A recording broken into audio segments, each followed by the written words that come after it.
विषय आहे new English स्कूलची स्थापना. मनसुखी किंवा वकिली करावयाची नाही हे टीकांचे नक्की केव्हा ठरले हे ठरविणे थोडेसे कठीण आहे. तथापि LLBचा अभ्यास करीत असताना कायद्याच्या ज्ञानाचा उपयोग आपण पैसे मिळवण्याकडे करू नये असा विचार टिळकांच्या मनात अनेक वेळा येऊन गेलेला असावा. इतक्या जुन्या काळी टिळकांनी मनाने वकिलीवर बहिष्कार घातला.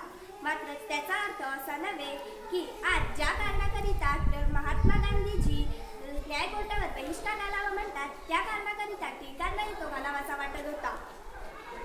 समाजाची सेवा करावयाची तर त्याला मुख्य दोनच मार्ग, जुन्या पिढीला उपदेश करणे आणि नव्या पिढीला शिक्षण देणे.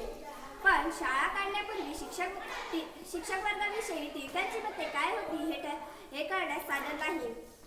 दिनांक 1 जानेवारी 1880 रोजी ही शाळा काढण्याचा समारंभ यथाविधी झाला.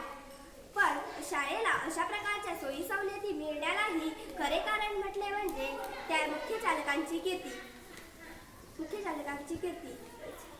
न्यू इंग्लिश स्कूलला ओळीने शंकर शेठ स्कॉलरशिपांचा मान मिळण्याचे श्रेय आपट्यांचंच आहे.